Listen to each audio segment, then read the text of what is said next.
Hey everybody, welcome to Legends of Philly. I'm Jason Lee. Conversations with the biggest names in Philly, and my guest today is a legend of the baseball broadcast booth. We're talking nearly 4 decades as a Phillies broadcaster. He is the great Chris Wheeler. Wheels, it is always good to see you, my friend. Thanks for doing this. Thank you, Jason. It's great to see you too. It's been a while. So, I got to ask you, Wheels. Does anybody call you Chris, or is it always Wheels? And do you prefer Wheels?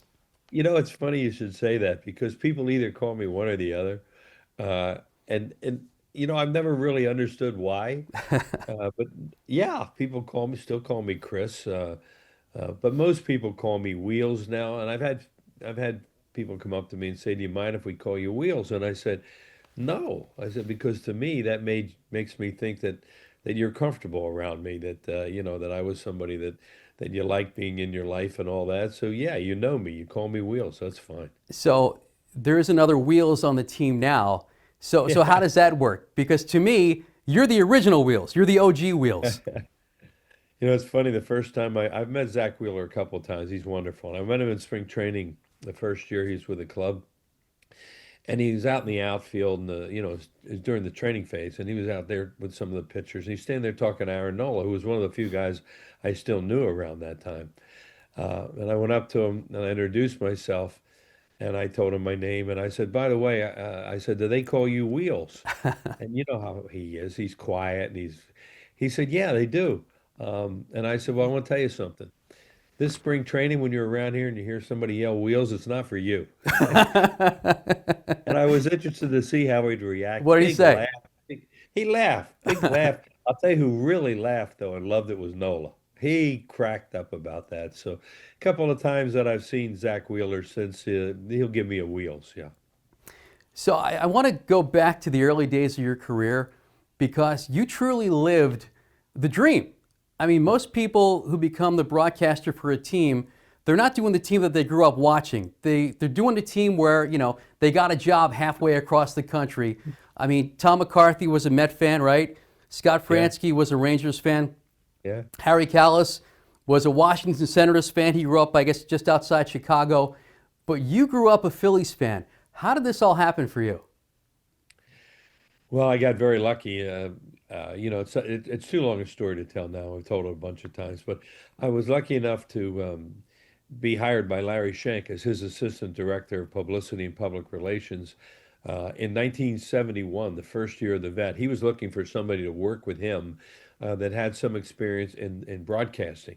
Because back in those days, and you're way too young to remember, Jason, but back in those days, it was dominated by newspapers. Right. But all of a sudden, it was starting to turn a little bit. And Larry was smart guy, still around. We still talk a lot, and he recognized that. Andy Musser had been a great friend of mine at WCIU Radio when I was a kid. I had him as a reference. He called Andy, and Andy Musser said, "Yeah, that's the kid I used to come up to Connie Mack Stadium with Jimmy Dykes and watch the game, and he's your guy." So I owe Andy a lot, and that's how I got my foot in the door. And I'll never forget that first day. I said, "Whatever you do, don't screw this up because it could turn out pretty good," and it did.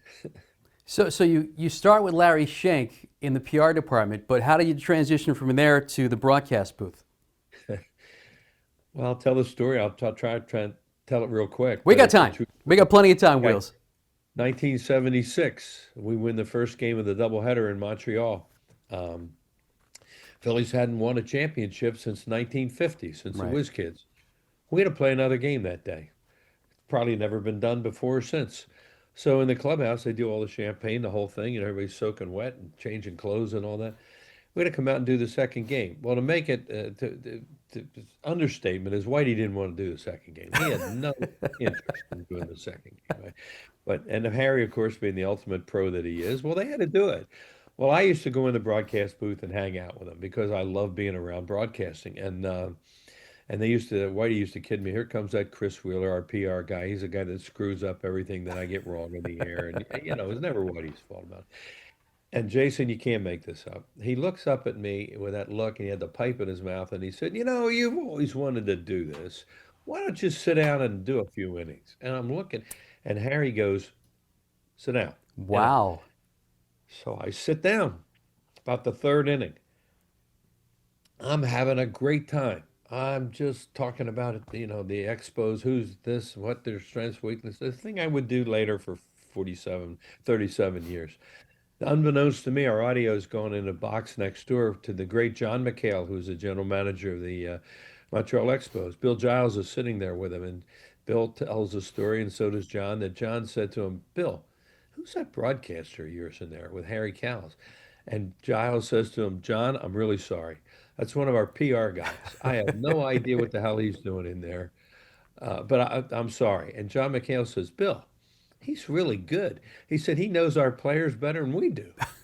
And so John McHale from that day on said, hey, you can thank me about that. But Bill said to me later, we need somebody next year, 77, to be on radio with Andy Musser and Harry when the games are televised. We need somebody in there because Robin Roberts had done it for 1 year and they decided that wasn't working out. Right. He said, you go on every road trip. I don't have to pay you anymore. So why don't you give it a shot? And I made it work. And from there, you lasted nearly 40 years. Yeah, well, Lots I more to, always thought if we'd have lost that first game, who knows what I'd be doing. right place at the right time, right? Yeah. Well, lots more to talk about. I want to talk more about your career. I want to talk about that foursome, Harry, Whitey, Andy, and Wheels. And of course, we're going to talk about the great 1993 team as well. All that more coming up more with Chris Wheeler on Legends of Philly right after the break. Back on Legends of Philly with the great Chris Wheeler. Wheels, we talked about how you started, and you were in the booth for nearly 40 years. I have great respect for longevity. How did you last so long? Boy, I don't know, Jason. Some people that didn't like me wondered that too. Who's he know? Well, You can't please everybody, Wheels, right? you know what?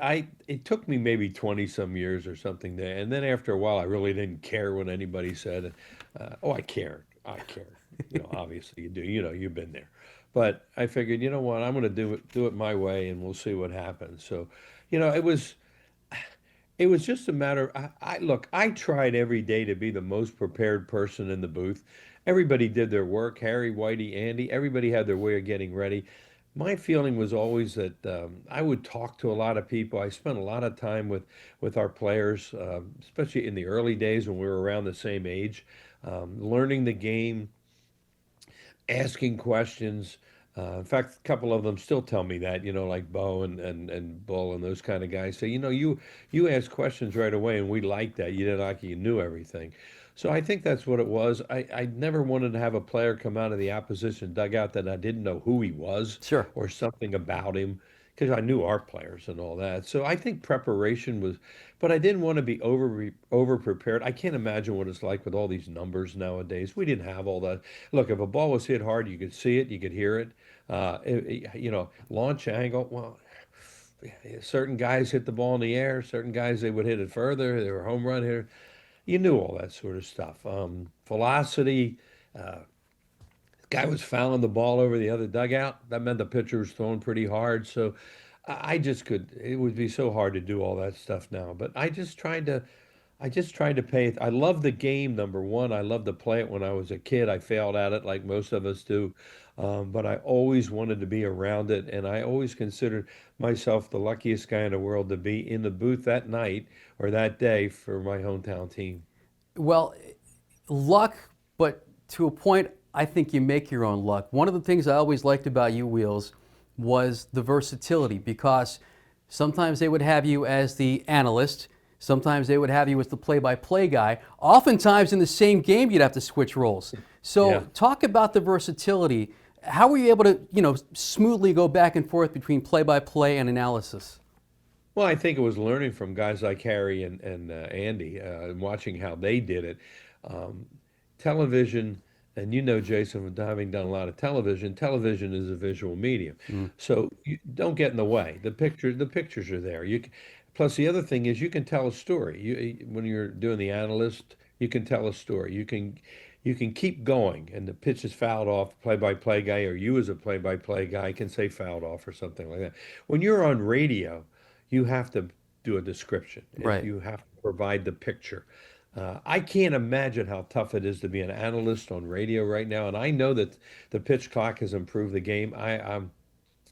You know me for a long time. I'm not a dinosaur that everything was better in the old days. But you don't have much time to get in what you want to talk about. You That's just true. don't anymore. So that was one thing you had to learn right away. And I learned from working with the pros that I was lucky enough to be around. And then I'd like to think that I was lucky enough to work with so many different analysts as I did. And we had something called Sports Channel too at that time, along Sure. with Prism and then Comcast, that I worked on a lot of different mediums with a lot of different guys. So I tried my best to make my partner sound as good as possible, the way that Harry and Whitey tried to make me sound, and Andy make me sound, because I always thought your telecast, your radio broadcast was much better if the other person was a partner with you and not competing with you. Well, let's talk about some of those partners that you worked with when you were the play-by-play guy, because I'm just hearing you talk about it. I'm trying to think. I remember there was Mike Schmidt and Gary Maddox on Prism, right? There Yeah, was. I never worked. Schmidt and I never worked together on Oh, Prism, okay. but it was mostly Maddox and another guy who you remember very well, who I work with a lot, Jay Johnstone. Jay Johnstone. Yep. He and I, in fact, did that doubleheader with San Diego that night. So And the, that's the game that ended at 4:41 in the morning, right? we did every pitch of that game. That he So and I. Jay did a great job that night. I want to ask you about that because everybody remembers the Harry Callis call, Yeah, Mitchie Poo, yeah, but right. you called the hit on Prism at Yeah, 4:41 yeah. in the morning. What do you remember about that night and that morning? I just remember I was happy it was over. I was totally exhausted. I have never, as you know, been one to complain, and to this day I'm not going to complain. Right. But that was tough that night. We had to do a lot of rain delay fills. They didn't bring guests in all the time. Jay and I worked. He did a great job. He really did. But I was drained. I know I got the call right. Harry had much more of a flair for the dramatic than I ever did or ever would. So he used to call him Mitchy Poo. Mitchy Poo. He would call him that. Yeah, I know it's people, where'd that come from? Well, that's what he called him all the time. Right, Harry right. had nicknames for everybody. So I just remember, I'll never forget the PA announcement at one something in the morning, and I believe it was Larry Shank came on the PR. I came on the public address in the press box and said, "Starting time for game two will be 1:23." I went, "What? We're going to play a second game now?" But the league changed the rules after that. You weren't allowed to start a game after 1 o'clock after we played till 4:43 or whatever that was. But I give Jay a lot of credit. Yeah, I did work with a lot of great people, and um, I remember my Ken all Tekulve, right? Kent Colby, yeah. Well, they did a sports channel too in those days, and he and Andy Musser worked together. Teak did. Okay. Teak and I worked together. Oh yeah, we worked together a lot. And of course, one of the guys I work with who became a great star in his own right is Tim McCarver, who was not only a great broadcaster, but probably my best friend in the game, and somebody he's gone a few years now, and I miss him all the time. Well, I want to talk more about Tim McCarver, specifically actually, a couple stories I want to reference, and I want to reference his Hall of Fame speech because he talked about you. Got to Yeah. take a quick break, Wheels, but more with Chris Wheeler coming up on Legends of Philly. Back on Legends of Philly, my guest on this program is the great Chris Wheeler, former longtime Phillies broadcaster. Wheels, you talked about Tim McCarver going into the last break. Obviously, one of the great stars of baseball broadcasting in the history of baseball broadcasting. You kind of helped him get his start, correct? Yeah, I did, Jason. The old Channel 17 studios were up on. Right here. Uh, yeah, he's still there. And Chris, let me tell you something. The building probably has not changed one bit from the last time you were here. what street is that on? Winfield Avenue. Winfield Avenue.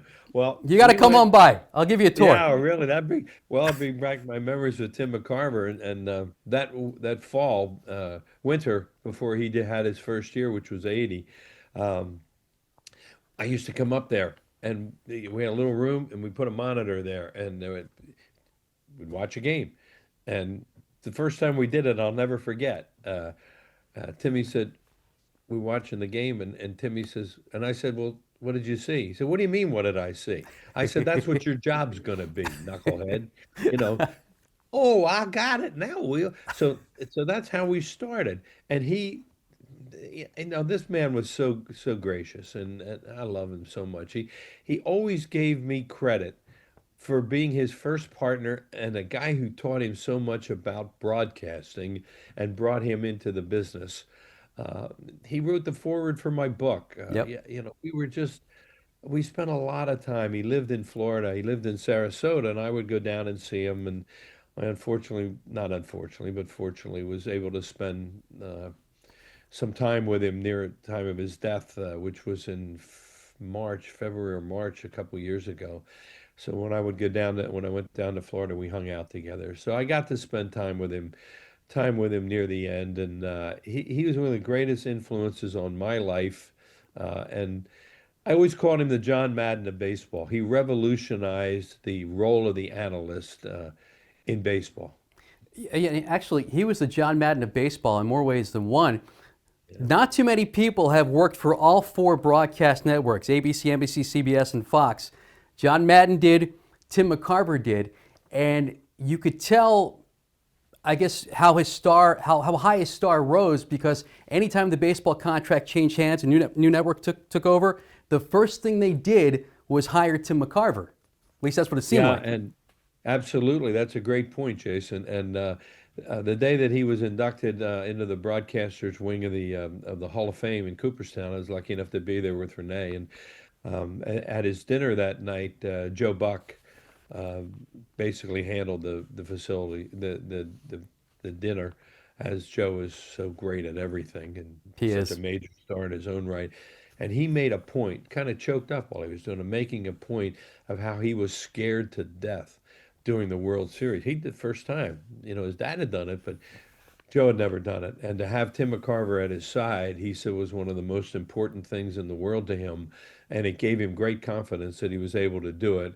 And I know that meant a lot to Timmy that night. It meant a lot to me to hear Joe talk that way because I had known Joe since he was a kid, hanging out with his dad in the booth in St. Louis. So they were a great pair. And you're right. I mean, he worked with everybody, and everybody enjoyed working with Timmy because he was very gracious and he made them feel like they were a big part of the telecast too. But he revolutionized the way you did a game.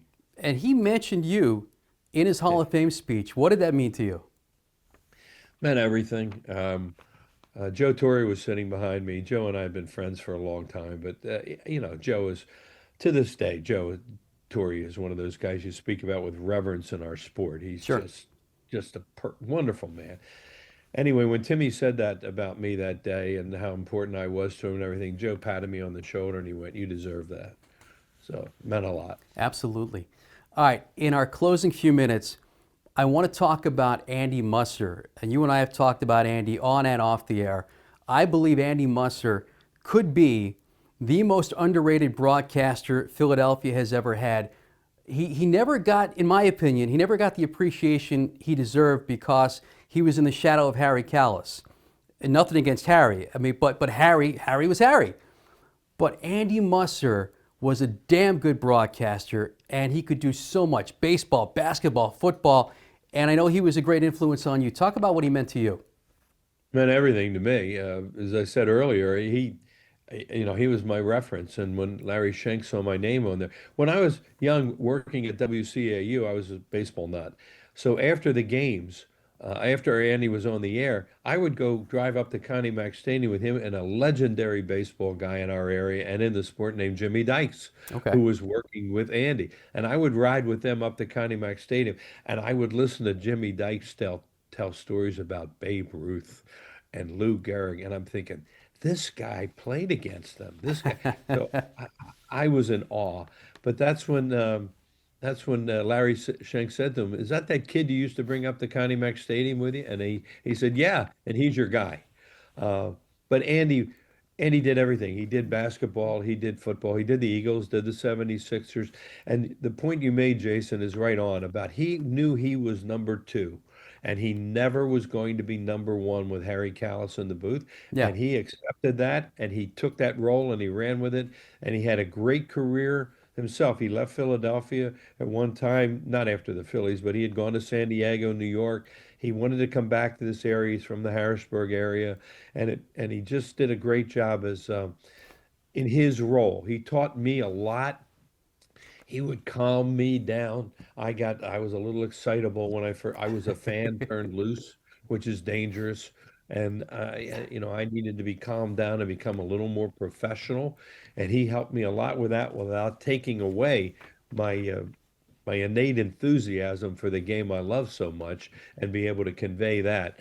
So, and he was just a very, very, very dear friend from, hey, look, he used to talk about how I helped him in his career and he helped me in my career. And we were very, very close up until we lost him in January a number of years ago. And we were very, very good friends right to the end where we would talk on the phone, oh, once a week, every couple of weeks, something like that, just to see how everybody was doing. And very quickly, I want to get this in before we have to wrap this up. His call of that Mike Schmidt home run in Montreal in 1980, to me, isn't just one of the best Phillies calls of all time. It's one of the best baseball calls. He buried it. He buried it. I love that. Yeah, and the irony of that, Jason, is that he thought he blew that call.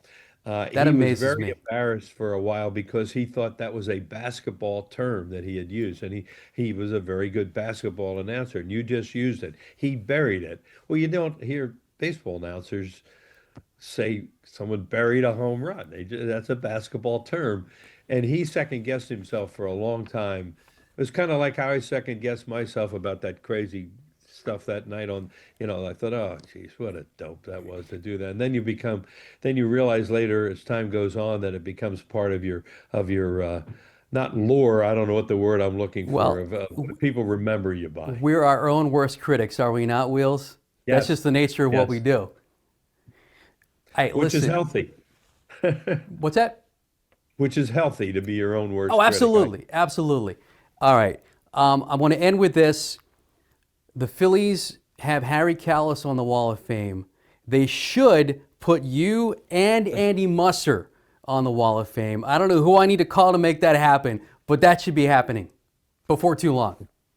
Yeah, well, I don't ever. Thank you, Jason. But there's so many people that are going to go up on that wall of fame, and I don't think that I'll ever be one of them. But I do appreciate you saying that. I would love to see Andy go up there too. But I've kind of resigned myself that I was a second banana, and I was always going to be that. I had a great career. I have a lot of friends, people like you, that still want to talk to me about the things that I did. And I'm good. I don't have a great ego, and I'm satisfied with what happened, and I don't expect to ever be on that wall of fame. But it's very appreciate. I appreciate it very much that you'd say something like that. Well, Don't make any calls. well, okay. Well, Wheels, listen, the time, as always when we talk, the time flies by. I can't thank you enough for doing this. Fans can still hear you down at spring training doing the PA announcing for the Phillies spring training games. So I'm glad you're still involved with the team somehow. And I so appreciate this, Wheels. Thank you so much, and we got to do it again. My pleasure, Jason. You've been a good friend for a long time. Anytime I could ever help, I'm glad to be in any show with you. I appreciate that. Thanks, Wheels. And everybody, thank you for watching Legends of Philly on PHL 17+.